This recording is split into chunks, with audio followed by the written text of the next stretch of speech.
In a previous video, we stood inside a server room, watching software quietly become part of the workforce. Today, we leave the machines behind, because the most important part of this story was never the technology. It was the people who slowly stopped noticing it.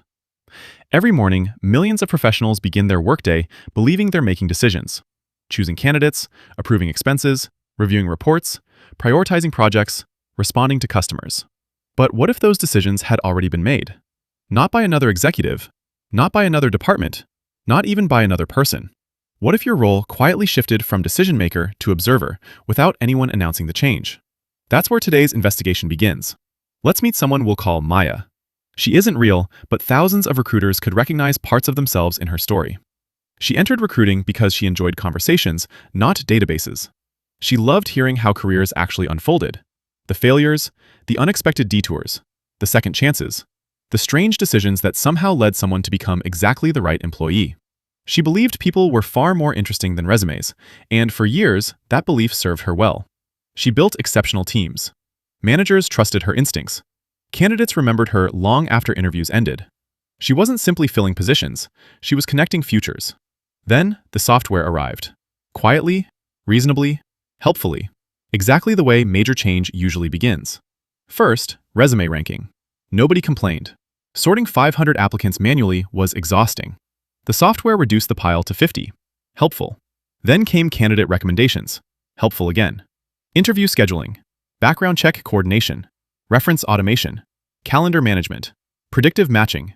Salary benchmarking. Behavioral scoring. Every quarterly update removed another repetitive task. Nobody objected. Why would they?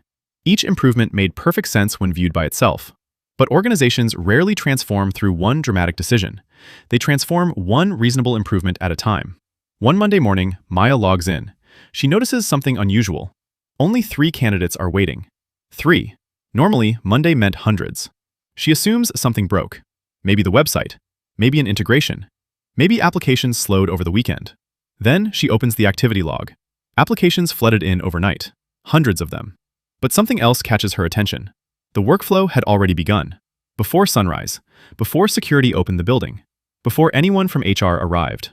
The system had already categorized applicants, ranked them, requested missing documentation, rejected dozens, advanced others, booked interviews, notified hiring managers, sent polite rejection emails, generated interview packets, updated dashboards.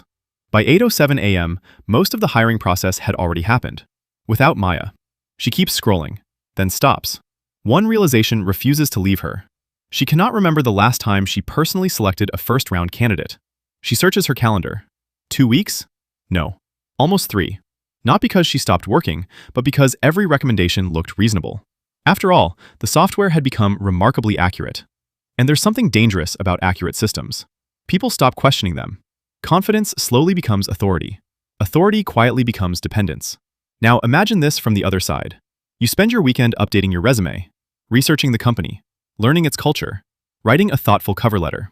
You imagine the recruiter reading your story, seeing your experience, recognizing something unique. Then, Monday morning, your phone vibrates. We've decided to move forward with other candidates. Professional, courteous, efficient, final. But here's the question nobody asks. Who decided? Was it Maya? Was it the hiring manager? Was it someone in leadership? Or was your application quietly filtered through dozens of automated rules until there was never actually a single person making the decision? Increasingly, the answer isn't one individual. It's an ecosystem, an invisible conversation between systems. And systems don't explain themselves. Humans handle rejection surprisingly well when another human explains it. We ask questions, we improve, we try again. But silence? Silence teaches nothing. It offers no context, no encouragement, no second chance. Silence simply moves on. Think back to school. You receive a poor grade. You know something isn't right. So, you raise your hand. You speak with your teacher. Maybe they discover an error. Maybe they don't. But at least someone listens. Now imagine discovering you've already been evaluated without ever knowing exactly who evaluated you. There isn't a person refusing to help. There simply isn't a person. The decision emerged from the process itself. That's fundamentally different. Because responsibility becomes difficult to locate when authority is distributed across dozens of invisible systems. Hiring, expense approvals, customer service, loan reviews, performance prioritization, travel requests, support tickets. Increasingly, our working lives are mediated by workflows instead of conversations. Let's be clear, many of these systems genuinely improve consistency. Some reduce bias. Some eliminate repetitive administrative work that humans never enjoyed. This isn't an argument against automation. It's a reminder that every automated decision creates a new leadership responsibility. Someone must still own the outcome, especially when something unexpected happens. History rarely rewards averages. The entrepreneur rejected 5 times, the engineer without the perfect degree, the parent returning after years away, the career changer, the unconventional thinker, the future executive whose resume looked statistically unusual. Exceptional people often appear exceptional, and exceptional rarely fits neat patterns. Pattern recognition can identify similarity. Judgment recognizes potential. Organizations need both, because innovation almost always begins where historical data runs out. There's another quiet change happening. Perhaps you've experienced it yourself. Companies announce hiring. Career pages remain full.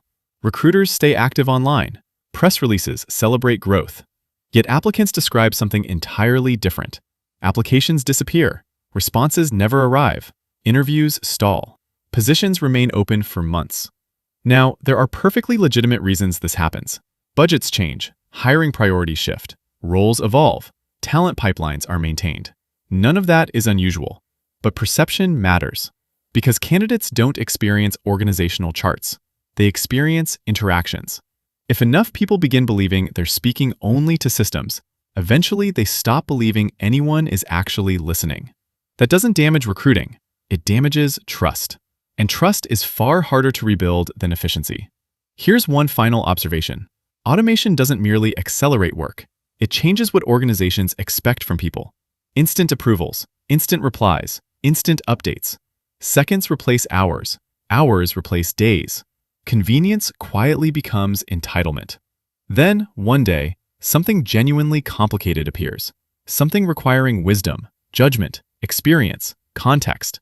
A human pauses to think, and suddenly, thoughtfulness feels slow. Reflection begins looking inefficient. That's one of the most subtle cultural risks AI introduces. Not replacing human judgment, but teaching organizations to undervalue it. Because once software consistently becomes the fastest employee in the company, organizations begin measuring what software measures best: output, volume, speed, completion. But the most valuable human contribution has never been speed. It's knowing when the obvious answer is the wrong one. And that's exactly where our investigation turns next. Because the moment companies begin measuring people using metrics designed for machines, the workplace changes again. Not because the insider became smarter, but because the definition of valuable work quietly stopped being human.